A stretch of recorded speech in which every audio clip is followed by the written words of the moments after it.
আমাদের অনন্য স্টোরি সকল প্রকার পার্ট গল্প দেখতে আমাদের চ্যানেলটি সাবস্ক্রাইব করে পাশে থাকা বেল আইকনটিতে ক্লিক করে অল নোটিফিকেশন অন করে দিন।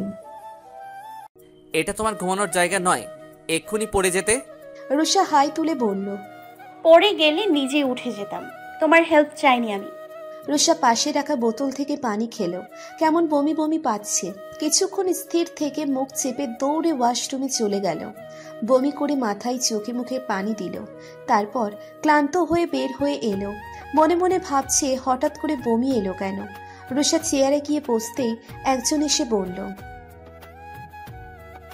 সেজান রিপোর্ট আনতে চলে গেল। আদ্রিশ রুষাকে ওর সাথে যেতে ইশারা করলো। রুষা আদ্রিশকে অনুসরণ করলো। চেম্বারে ঢুকে চেয়ারে গিয়ে বসে পড়ল। কিছুক্ষণ পরে সেজান রিপোর্ট নিয়ে হাজির হলো। আদ্রিশের বুক ঢিপঢিপ করছে। রুষা নির্লিপ্ত ভঙ্গিতে বসে আছে। ওদের বরাবর অপর পাশে বসা ডক্টর আছিয়া চোখে চশমা পরল। আদ্রিশ সেজানের হাত থেকে রিপোর্ট নিয়ে খুলে পড়তে শুরু করলো। Result positive. আদ্রিশ মুখে হাসি ফুটিয়ে সেজানকে বলল, পজিটিভ? রুষা রাগে ফোঁস করতে করতে বলল, আগেই বলেছিলাম এই কথাটা জানার জন্য সারাটা দিন আমাকে হসপিটালে বসিয়ে রাখলো। কোনো মানুষ একজন প্রেগনেন্ট মেয়ের সাথে এমন করতে পারে না। একটা ছোট বাচ্চাও আমাকে দেখলে বলতে পারবে আমি প্রেগনেন্ট। আর ওরা কি খায় আল্লাহ মালুম। ডক্টর অদ্ভুতভাবে ওদের দেখছে। আদ্রিশ দাঁতে দাঁত চেপে আস্তে করে বলল, শাট আপ। আদ্রিশ রিপোর্ট ডক্টরকে এগিয়ে দিলেন।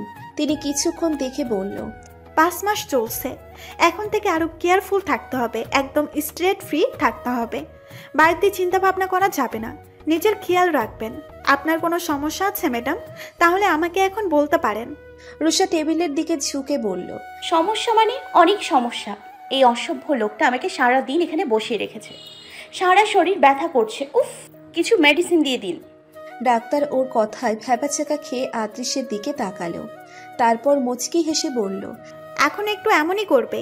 প্রেগনেন্সির সময় মুড সুইং হয়, সব কিছু ওনার হাতে থাকবে না, তাই আপনাকে একটু বুঝে চলতে হবে। ওনার মুড বুঝে রিয়াক্ট করবেন।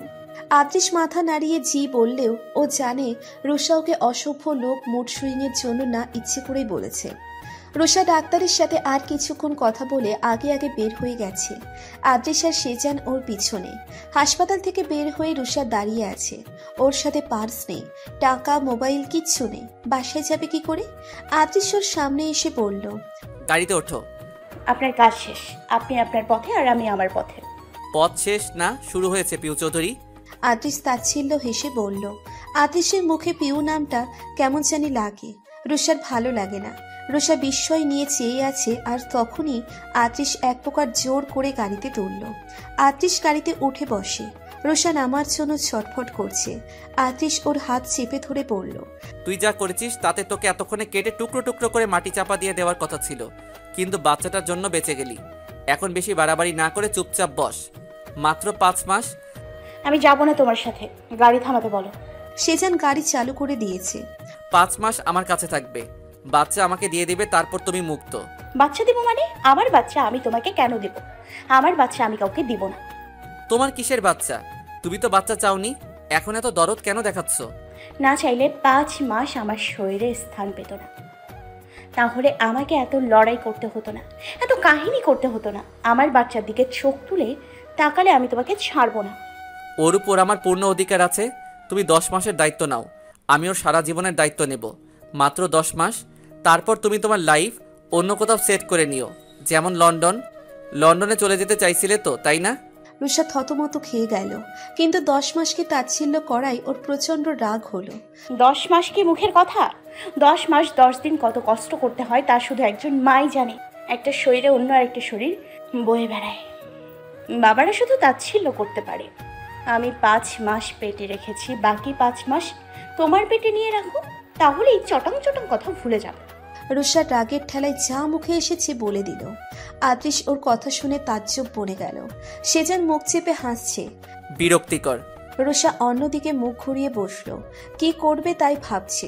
আদ্রিসের বাড়ির সামনে গাড়ি থামলো। আদ্রিস নিচে নেমে রুষাকে নামতে বলল। রুষার সারাদিন অনেক ধকল গেছে। রুষার খুব ক্লান্ত, তাই আদ্রিসের সাথে কোনো প্রকার তর্কে যেতে চাইছে না। গাড়ি থেকে নেমে বাড়ির দিকে তাকালো। কতদিন পরে এই বাড়িতে আবার এসেছে। আদ্রিস ওর হাত ধরে নিয়ে গেল। ঘরে নিয়ে ওর হাত ছেড়ে বলল, এখানে চুপ করে থাকবে, এই ঘর থেকে বের হবে না। যদি পালানোর চেষ্টা করো তবে মারবো না, দুটো পা কেটে বসিয়ে রাখবো। বাচ্চা আমার চাই, জাস্ট 5 মাস তোমাকে এখানে সহ্য করব। আর হ্যাঁ, আমাদের মধ্যে কোনো সম্পর্ক নেই এই বাচ্চার ইস্যু ছাড়া। আমার ভাইয়ের খুনির সাথে সম্পর্ক রাখতে আমিও চাই না। চাইলে ফিরে আসতাম, চলে যেতাম না। আদ্রিস রুষাকে দেয়ালে চেপে ধরে বলল, অকারণে আমি কাউকে মারি না। আমি ভাড়া খাটা খুনি নই, আর না আমার কোনো গ্যাং আছে, আর না তোমার ভাইয়ের মতো রাজনীতি করি। একজন ব্যবসায়ী আমি, মুনাফা অর্জনের সর্বোচ্চ চেষ্টা করাই আমার কাজ। রুষা আদ্রিসকে ধাক্কা মেরে বলল, তোমার এসব কথায় আমার মন ভুলবে না। তোমার মন আমি ভুলাতেও চাই না, ওসব তো তোমার কাজ। একবার বোকা বানিয়েছো বলে ভেবো না বারবার পারবে। তোমাকে নিয়ে আবার আর কোনো ইচ্ছে নেই। Good, that's better for you. Adris ঘর থেকে বের হয়ে গেল। রুষা বিছানায় বসে পড়ল। ওর ভাইয়ের খুনের সাথে থাকতে ইচ্ছে করছে না, আর না নতুন করে সম্পর্কের মেরামত করতে চাইছে। কি করবে বুঝতে পারছে না। আদ্রিস বাচ্চা নিয়ে কাড়াকাড়ি শুরু করে দিয়েছে। রুষা চিন্তায় পড়ে গেল। ভোরবেলায় ঘুম ভেঙে নিজেকে একাই বিছানায় আবিষ্কার করলো। এর মানে আদ্রিস আর আসেনি। আদ্রিস তো বলেই দিয়েছে ওর সাথে সম্পর্ক নেই। এর মানে রুষা এই ঘরে নিজের মতো থাকবে। আদ্রিস নিজের ঘরে থাকবে। রুষা ফ্ল্যাট থেকে নিজের সব কিছু আনিয়ে নিয়েছে। মোবাইল, ল্যাপটপ এসব ব্যবহারে আদ্রিস আপত্তি জানায়নি, তবে সব সময় ওকে নজরে নজরে রাখে। বাড়ির সার্ভেন্ট থেকে শুরু করে গার্ডরা ওকে নজরে রাখে। বারান্দায় গেলেও চেয়ে থাকে। আদ্রিস ওর ঘর তো দূরের কথা, আশেপাশেও আসে না। ওদের তেমন দেখা সাক্ষাৎ হয় না। রুষা বসার ঘরে সোফায় পা তুলে মুভি দেখছে আর খাচ্ছে। পাশে রাখা মোবাইল বেজে উঠল। রুষা টিভির দিকে চেয়ে হাতড়ে নেওয়ার আগেই আদ্রিস ছোঁ মেরে নিয়ে গেল। কল রিসিভ করে কানে দিল। রুষা আতঙ্কিত হয়ে উঠে দাঁড়ালো। রকি কল করেছে। বাহ রুষা, ভালো খেল দেখালে। আমার সাথে বিয়ে হওয়ার কথা ছিল, বললে ভাইয়ের প্রতিশোধ নিবে, বিয়ে করবে না। প্রতিশোধ নিতে সাহায্য করবো বলে যদি তোমাকে তাড়াতাড়ি পায়, তারপর তুমি প্রতিশোধ নেওয়ার জন্য আদেশকে বিয়ে করতে চাইলে। প্রথমে না করলেও পরে তোমার জেদের কাছে হেরে গিয়ে সম্মতি দিলাম, কারণ তোমার উপর আমার বিশ্বাস ছিল। কিন্তু সে বিশ্বাসের মর্যাদা রাখলে না। তুমি কাকে ধোকা দিলে? আদেশকে না, তোমার ভাই আর আমাকে। এতদিন ধরে নিঃস্বার্থভাবে সহযোগিতা করে এসেছি, এর বিনিময়ে কি পেলাম? আমি আজও বুঝতে পারলাম না। ওকে বাঁচিয়ে দিলে আবার ওর কাছে চলে গেল। সব ঠিক থাকতে এতদিনে আমাদের বিয়ে হয়ে যেত। এভাবে আমাকে ঠকালে, আমাকেও ব্যবহার করলে, আবার আদেশকেও হাসিল করলে। দুদিকেই পেলে। কি কপাল তোমার। আদেশ আর রকি দুজনই দেওয়ানা তোমার জন্য। তুমি কার জন্য দেওয়ানা? নিজেকে একবার প্রশ্ন করো প্লিজ। আমি এত সহজে তোমাকে ছাড়ছি না। আমার আবেগ অনুভূতি নিয়ে খেলতে দেব না আর। এখন যা হবে সরাসরি। আদ্রিস নিজেই কল কেটে দিল। রকির এসব কথা শুনতে ইচ্ছে করছে না। মাথায় আগুন জ্বলে উঠছে। তারপর রুষার দিকে তাকালো। ওর দৃষ্টিতে রুষার পিলে চমকে গেল। আদ্রিস রুষার দিকে তীক্ষ্ণ দৃষ্টিতে চেয়ে জিজ্ঞেস করলো, রকির সাথে তোমার বিয়ে হওয়ার কথা ছিল? রুষা বুঝতে পারছে না এসব কেন জিজ্ঞেস করছে। রুষা থমথমে মুখে বলল, হ্যাঁ, বড় ভাইয়া চেয়েছিল। আদ্রিস তাচ্ছিল্য করে বলল, এই জন্যই ওর আমাকে মারার এত তাড়া ছিল। রুষা চুপ করে আছে। আদ্রিস তারপর রুষার চুল টেনে ধরে বলল, তোর তো দ্বিগুণ শাস্তি হওয়া উচিত। একজনকে ঠকিয়ে আরেকজনকে বিয়ে করেছিস। তোকে যে কি করতে ইচ্ছে করছে কি বলবো। তোর মতো মেয়েরা নিজের স্বার্থের জন্য অনেক নিচে নামতে পারে। একজন পুরুষ রেখে অন্য পুরুষকে বিয়ে করতে পারে, মিথ্যা ভালোবাসার অভিনয় করতে পারে, শরীর বিলিয়ে কাবু করে রাখতে পারে। ছি, তোর স্থান আমি তোকে বুঝিয়ে দিতাম। বেঁচে গেলি শুধু বাচ্চার জন্য। রুষা নিজেকে ছাড়িয়ে চারিদিকে তাকালো। মাথা চলে যাচ্ছে। আশেপাশের সার্ভেন্টরা চেয়ে আছে। ভয়ে ওরা দ্রুত দৃষ্টি সরিয়ে আড়ালে চলে গেল। আদ্রিস সেটা বুঝতে পেরে বলল, সবাই জানুক তুই কতটা নীচ। কি তোর চরিত্র? রুষা রেগে গিয়ে বলল, কি চরিত্র আমার? হ্যাঁ, রকি শান ভাইয়ের বন্ধু। বড় ভাইয়া ওকে আমার জন্য পছন্দ করেছিল। বলেছিল দেশে ফেরার পর যেন রকির সাথে মিট করি। যদি ওকে আমার ভালো লাগে তবেই কথা আগাবে। আমার কথাই ফাইনাল কথা হবে। কিন্তু দেশে ফেরার পর পরিস্থিতি অন্যরকম ছিল। ওর সাথে দেখা সাক্ষাৎ করার সময় কিংবা প্রয়োজন কোনোটাই ছিল না। ও নিজে থেকে এসেছিল, তখন আমি আমার পরিস্থিতি জানিয়েছি। বিয়ে আমার দ্বারা সম্ভব না তাও জানিয়েছি, কিন্তু ও বন্ধুত্বের হাত বাড়িয়ে দেয়, আমাকে সাহায্য করবে জানে, জাস্ট এটুকুই। আদৃশের কেন জানি খুব খারাপ লাগছে। রুষাকে ঘৃণা করার পরেও ওর কেমন একটা অনুভূতি হচ্ছে। একজন ছেলে আর মেয়ে কখনো বন্ধু হতে পারে না। সেটা তোমার মতো নিচ মনের মানুষের চিন্তা ভাবনা। আমি তো নিচই, উঁচু মানের হচ্ছে রকি। বাচ্চাটা হয়ে যাক, তারপর তুই চলে যাস ওই রকির সাথে। আমি চলে যাব, তবে একা না, বাচ্চা নিয়েই যাব।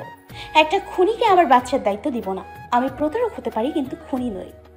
নিজেকে বাঁচাতে পরিস্থিতির কারণে কাউকে আঘাত করেছি, গুরুতর আঘাত করেছি, কিন্তু মারিনি। তোমার মতো পশু নই আমি, শখের বশে আনন্দ পেতে কাউকে মারি না। হ্যাঁ, আমি খুনি, আমি খুন করি, পেশ করেছি। যারা আমার ক্ষতি করবে, আমার জিনিসে লোভ করবে, আমাকে ধোকা দিবে, আমি তাদেরকে শাস্তি দিয়েই যাব। আর ওদের শাস্তি হচ্ছে মৃত্যুদণ্ড। রুষা ছলো ছলো নয়নে প্রশ্ন করল। আমার ভাই কি করেছিল? আদৃশ এক প্রকার বিরক্তি নিয়ে চোখ মুখ কুঁচকে বলল, আর কতবার বলবো আমি ওদের মারিনি? আমি সাজ্জাদ চৌধুরীকে কেন মারবো? উনি আমার বিজনেস পার্টনার ছিল, খুবই ভালো মনের মানুষ ছিল, সততার সঙ্গে ব্যবসায়ী করেছেন। ওনার সাথে আমার কি নিয়ে ঝামেলা হবে? কার অ্যাক্সিডেন্টে মারা গেছেন, কি আমি কেন? ওনাকে কেউ মারতে পারে না। আমি এত মানুষ মেরেছি, কখনো অস্বীকার করিনি, তবে কেন ওনার ব্যাপারে নিয়ে মিথ্যা বলবো? আমার কিসের ভয়? আমি তোমাকে, তোমার ভাই, তোমার প্রেমিক কাউকে ভয় পাই না। আর এমনও নয় তোমার সাথে আমার সুসম্পর্ক, যে সম্পর্ক নষ্ট হওয়ার ভয় মিথ্যা বলবো। তাহলে কেন? এত কিছুর পরেও যদি মনে হয় আমি মেরেছি, তবে তাই ভেবে খুশি থাকো। বিরক্তিকর। আদৃশ্যর মোবাইল এক প্রকার ছুঁড়ে টেবিলের উপরে রেখে চলে গেল। রুষা কিছুই বুঝতে পারছে না, আদৃশ কি সত্যি বলছে না মিথ্যা। আদৃশ পুরো ব্যবসায় নিজের আয়ত্তে নেওয়ার জন্য ওর ভাইকে সরিয়েছে। সেদিন তো একজনকে মাত্র 50 লক্ষ টাকার জন্য মেরে ফেলতে বলল। মাত্র 50 লক্ষ টাকার জন্য যে এত নিচে নামতে পারে, সে সব পারে। কোটি কোটি টাকার ব্যবসায়ের একছত্র আধিপত্যের জন্য সব পারে। অপরদিকে রকি পাগল হয়ে যাচ্ছে রুষা আদৃশের কাছে আছে জানার পর। ওর সহ্য হচ্ছে না। অপরদিকে রুষা চিন্তায় পড়ে গেছে বাচ্চাকে নিয়ে। কোনোভাবে যদি লন্ডন চলে যেতে পারতো তাহলে চিন্তা থাকতো না। আদৃশের আচরণ বলছে বাচ্চা জন্মের পর আদৃশ বাচ্চা রেখে ওকে মেরেই দেবে। ওর প্রতি আদৃশের অনেক ক্ষোভ, রাগ, যা আদৃশ বাচ্চার কথা ভেবে দমিয়ে রেখেছে। এসব চিন্তা ভাবনার মধ্যেই দিনগুলো কেটে যাচ্ছে। রকি অনেকবার কল করেছে রুষাকে, কিন্তু রুষা রিসিভ করেনি। রুষার নাম্বারে একদিন একটা কল আসে। কল কেটে ও চিন্তিত হয়ে বসে থাকে। তারপর আদৃশকে কল করে। আদৃশ কল রিসিভ করছে না। রুষা অস্থিরতা নিয়ে বারবার ওর নাম্বারে কল করে, কিন্তু ও কল রিসিভ করছে না। রুষা তারপর সেজানের নাম্বারে কল করে। সেজান একবার কল বাজতেই কল রিসিভ করে। সেজান ভাই, আদৃশ কোথায়? ভাই তো বাড়িতে যাচ্ছেন। একা? হ্যাঁ, কেন, কোনো সমস্যা? হ্যাঁ, শান ভাইয়া আমার উপর রেগে আছেন, এখন তিনিই প্রতিশোধ নিতে চাইছেন। আদৃশকে বাঁচান প্লিজ, ওর পিছু নিয়েছে ওরা। সেজানের বুক ধুকপুক ধুকপুক করে উঠল। তাড়াতাড়ি কল কেটে দিল। রুষা হ্যালো হ্যালো করছে।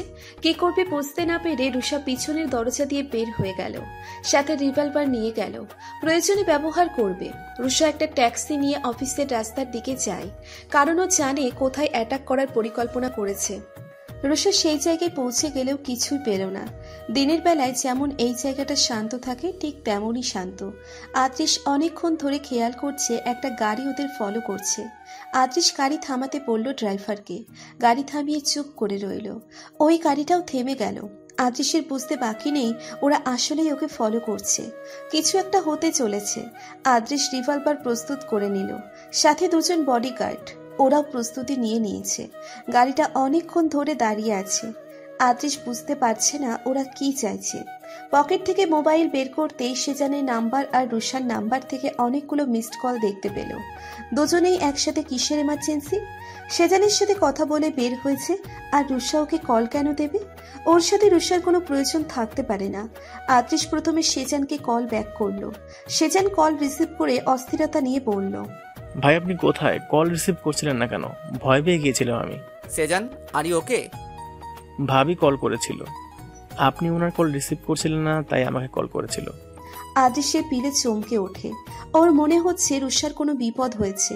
বিচলিত কণ্ঠে বলল, রুষা, ওর কিছু হয়েছে? ভাবি ঠিক আছেন, উনি বললেন যে শান আজ কিছু করতে চলেছে।